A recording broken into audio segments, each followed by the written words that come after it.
బులెటిన్లో breaking news చూస్తున్నాం. Visakha steel ప్లాంట్లో భారీ ప్రమాదం చోటు చేసుకుంది. ఉక్కు మరిగించే యూనిట్లో లాడల నుంచి మరుగుతున్న ఉక్కు బకెట్లు కుప్పకూలాయి. ఈ ప్రమాదంలో మరుగుతున్న ద్రవ రూపంలోని ఉక్కు కార్మికులపై పడింది. దీంతో స్పాట్లోనే 8 మంది మృతి చెందారు, పలువురికి తీవ్ర గాయాలయ్యాయి. కన్వేయర్ నుంచి లిక్విడ్ స్టీల్ కార్మికులపై పట్టడంతో ఈ ఘటన చోటు చేసుకుంది. లిక్విడ్ స్టీల్ మొదటి యూనిట్లో ఈ ఘటన జరిగింది. దీంతో అక్కడ పరిస్థితి చాలా ఘోరంగా ఉంది. 1600 డిగ్రీలకు పైగా సలసలా మరిగే ఉక్కు ద్రవం కావడంతో ప్రమాదం చాలా తీవ్రంగా ఉన్నట్టు తెలుస్తోంది. సహాయక చర్యలు కొనసాగుతూ ఉన్నాయి. మృతుల సంఖ్య మరింత పెరిగే అవకాశం ఉందని కూడా చెప్తూ ఉన్నారు. స్టీల్ ప్లాంట్లో ఎటు చూసినా కూడా హృదయ విదారక దృశ్యాలే కనిపిస్తూ ఉన్నాయి. మృతుల సంఖ్య అయితే మరింత పెరిగే ఆస్కారం కనిపిస్తోంది. సో మనం చూడొచ్చు, దాదాపు 1600 డిగ్రీల వేడితో మెల్ట్ అవుతున్నటువంటి ఉక్కు ద్రవం ఒక్కసారిగా లీక్ అయ్యి ఆ కిందంతా కూడా స్ప్రెడ్ అయిపోయినటువంటి పరిస్థితి కనిపిస్తోంది. ఉక్కు మరిగించే ఈ యూనిట్లో లాడిల్ నుంచి ఆ ఉక్కు బకెట్లు ఒక్కసారిగా కుప్పకూలిపోయాయి. ఈ ప్రమాదంలో మరుగుతున్నటువంటి ఆ ద్రవ రూపంలోని ఉక్కు అక్కడే విధులు నిర్వహిస్తున్నటువంటి కార్మికులపై పడింది. అక్కడ మనం చూసినట్లయితే చాలా హృదయ విదారకంగా కనిపిస్తోంది. అదేవిధంగా చాలా భీతావహంగా కూడా ఉన్నటువంటి పరిస్థితి ఉంది. ఆ మరిగిన ఉక్కు మీద పడినటువంటి 8 మంది అక్కడ స్పాట్లోనే మృతి చెందారు. మొత్తం మాంసపు ముద్దలుగా మారిపోయినటువంటి పరిస్థితి కనిపిస్తోంది. స్పాట్లోనే 8 మంది మృతి చెందినట్టుగా కూడా చెప్తూ ఉన్నారు. 4 మృతదేహాలను ఐడెంటిఫై చేసినట్టుగా కూడా తెలుస్తోంది. ఇక ఈ ఘటనలో మృతుల సంఖ్య మరింత పెరిగేటువంటి ఛాన్స్ కూడా ఉన్నది. కన్వేయర్ నుంచి లిక్విడ్ స్టీల్ ఆ కార్మికులపై పట్టడంతో ఈ ఘటన చోటు చేసుకున్నట్టుగా మనకు అర్థమవుతోంది. లిక్విడ్ స్టీల్ మొదటి యూనిట్లోనే ఈ ఘటన అనేది జరిగింది. దీంతో అక్కడ పరిస్థితి మనం చూస్తే చాలా ఘోరంగా ఉంది. మొత్తం అంతా కూడా చాలా వేడి అట్మాస్ఫియర్ అయితే కనిపిస్తోంది. మొత్తం 1600 డిగ్రీల సెంటీగ్రేడ్ వద్ద మరిగించినటువంటి ఆ ఉక్కు ద్రావణం వెళ్ళినటువంటి ఆ బెల్ట్ బకెట్స్ అన్నీ కూడా తెగిపోవడం, ఆ లావా మొత్తం కూడా ఆ నేలపైన స్ప్రెడ్ అవ్వడం, ఆ కింద వర్క్ చేస్తున్నటువంటి కార్మికులపైన పడిపోవడం.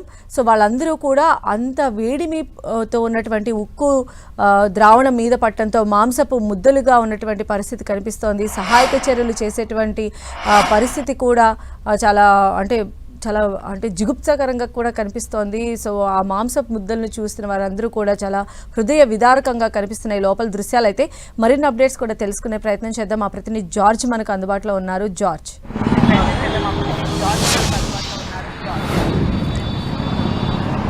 స్టీల్ ప్లాంట్లో ఘోర ప్రమాదం అయితే సంభవించింది. SMS2లో విభాగంలో ఏదైతే 1500 వేడి డిగ్రీస్తో ఉండేటి ఉక్కు ద్రవం లాడెల్ ఏదైతే ఉందో అది ఒక్కసారిగా కింద పడిపోవడంతో పెద్ద ఎత్తున ప్రమాదం అనేది సంభవించింది. ఈ ప్రమాదంలో దాదాపుగా మనకు అందుతున్న సమాచారం ప్రకారం 8 మంది చనిపోయారు. దాంట్లో ఇప్పటికే 4గురిని గుర్తించినట్లు తెలుస్తూ ఉంది. మిగిలిన వారికి తీవ్ర గాయాలయ్యారు. వీళ్ళందరినీ కూడా ఏదైతే స్టీల్ ప్లాంట్లోని జనరల్ హాస్పిటల్ ఏదైతే ఉందో హాస్పిటల్కి అయితే తరలించడం జరిగింది. అంటే స్టీల్ ప్లాంట్ చరిత్రలో కని విని ఎరిగిన విధంగా ఈ ప్రమాదం అనేది అయితే చోటు చేసుకుంది. ఈ ప్రమాదానికి ఇటు హోంమంత్రి అనితతో పాటు ముఖ్యమంత్రి చంద్రబాబు నాయుడు సైతం కూడా దిగ్భ్రాంతి వ్యక్తం చేశారు. ఎవరైతే గాయపడిన వారు ఉన్నారో వారందరికీ కూడా మెరుగైన చికిత్స అందించాలని ఆదేశాలు జారీ చేస్తూనే మృతి చెందిన కుటుంబాలకు సైతం కూడా అండగా ఉంటామని చెప్పడం జరిగింది. అంతేకాకుండా చాలా దిగ్భ్రాంతిని అయితే వ్యక్తం చేశారు. ఇంతటి ప్రమాదం చోటు చేసుకోవడం చాలా విచారకరమని అయితే ఆయన తెలపడం జరిగింది. మరొక వైపు ఈ ప్రమాదానికి సంబంధించి ఇటు కార్మిక సంఘాలు అయితే తీవ్ర ఆగ్రహం వ్యక్తం చేస్తూ ఉన్నాయి.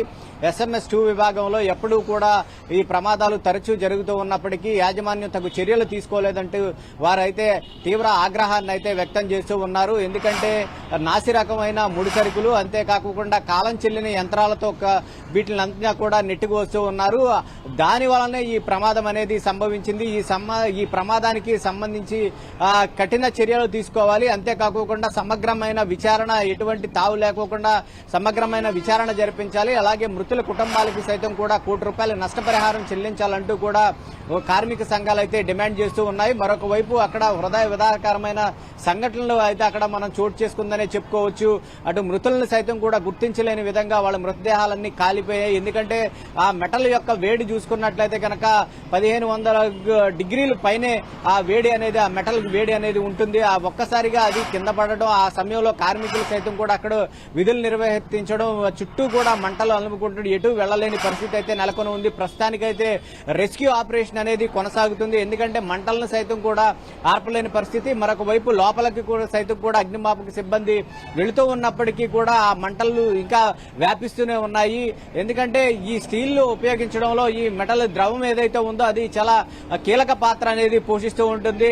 అలాంటి మెటల్ ను చాలా జాగ్రత్తగా తీసుకుని వెళ్లాల్సి ఉంటుంది. అలాంటి ఎన్నో జాగ్రత్తలు తీసుకొని దాన్ని వెళుతూ ఉంటారు. కానీ అనుకోని విధంగా ఈ రోజైతే ఈ ప్రమాదం అయితే చోటు చేసుకుంది. అక్కడ చూసుకున్నట్లయితే కనుక ఎటు చూసినా గానీ అక్కడ మృతదేహాలన్నీ కూడా చల్లా చెదురుగా పడి ఉన్నాయి. చాలా మంది వరకు కూడా మెటల్ ఒక్కసారిగా పడిన నేపథ్యంలో అక్కడి నుంచి తప్పించుకునే ప్రయత్నం చేసినప్పటికీ కూడా కార్మికులు అక్కడంతా కూడా చుట్టూ మంటలంతా కూడా వ్యాపించేసి ఉన్నాయి. ఆ నేపథ్యంలోనే చాలా వరకు కార్మికులంతా కూడా చిక్కుకుపోయి ఉన్నారు. ఇంకా సైతం కూడా మృతుల సంఖ్య పెరిగే అవకాశం ఉందని అయితే అక్కడ కార్మిక సంఘాలు చెబుతూ ఉన్నాయి. లోపల ఎంతమంది కార్మికులు ఆ సమయంలో ఉన్నారు, వాళ్ళందరూ కూడా ఎంతమంది మృతి చెందారు, ఎంతమంది తప్పించుకున్నారనే దాని మీద కూడా ఒక స్పష్టత అయితే లేని పరిస్థితి అయితే ఉంది. ప్రస్తుతానికైతే అక్కడ రెస్క్యూ ఆపరేషన్ అనేది కొనసాగుతూ ఉంది. కార్మికులందరినీ కూడా అక్కడ ఉన్న కార్మికులు, తోటి కార్మికులంతా కూడా తీవ్ర యాజమాన్యం మీద తీవ్ర ఆగ్రహం వ్యక్తం చేస్తున్నారు. మరొక వైపు తమ వారు ఏమయ్యారు అని అక్కడ ఉన్న బంధువులు సైతం కూడా, ఎంప్లాయీస్ బంధువులు ఎవరైతే ఉంటారో వాళ్ళంతా కూడా అక్కడ ఏదైతే స్టీల్ ప్లాంట్ జనరల్ హాస్పిటల్ కి అయితే చేరుకుంటూ ఉన్నారు. మొత్తం మీద చూసుకున్నట్లయితే కనుక స్టీల్ ప్లాంట్ లో ఎప్పుడూ లేని విధంగా, ఎందుకంటే ఈ SMS2 విభాగంలో చాలా వరకు కూడా ప్రమాదాలు అనేవి చోటు చేసుకుంటున్నప్పటికీ కూడా అవన్నీ చిన్న చిన్న ప్రమాదాలుగానే ఉండిపోవడం జరిగింది. కానీ ఇంత భారీ స్థాయిలో దాదాపుగా 8 మంది వరకు కూడా మృతి చెందడం, ఇంకా మృతుల సంఖ్య పెరిగే అవకాశం ఉండడం, మిగిలిన కార్మికులను సైతం కూడా గుర్తించకపోవడం వంటివి ఎప్పుడూ కూడా ఈ స్టీల్ ప్లాంట్ చరిత్రలో అనేది జరగలేదు. కానీ అలాంటి పెద్ద ఎత్తున ఈ ప్రమాదం అనేది సంభవించింది. ఈ ప్రమాదానికి గల కారణాలు ఏంటి అనే దాన్ని కఠినంగా, అంటే ఈ ప్రమాదానికి గల కారణం ఎవరు, ఎందువల్ల ఈ ప్రమాదం జరిగిందనే దాని మీద విచారణ అయితే చేపట్టాలి, కఠినంగా శిక్షించాలి అంటూ కూడా అక్కడ ఉన్న కార్మిక సంఘాలు ఆగ్రహం వ్యక్తం చేస్తూ ఉన్నాయి. ముఖ్యంగా చూసుకున్నట్లయితే కనుక ఇటీవల కాలంలోనే సైతం చూసుకున్నట్లయితే కనుక ఈ స్టీల్ ప్లాంట్ కు సంబంధించి మరమ్మతులు నిర్వర్తించాలని కార్మిక సంఘాలు ఎప్పటి నుంచో కూడా డిమాండ్ చేస్తూ ఉన్నాయి. ఎందుకంటే ఈ ముడి సరుకు దొరకకపోవడం కారణంగా అనేక సార్లు సైతం కూడా SMS2 విభాగం ఏదైతే ఉందో ఆ విభాగాన్ని మూసివేసే దశకు సైతం కూడా వచ్చేసింది.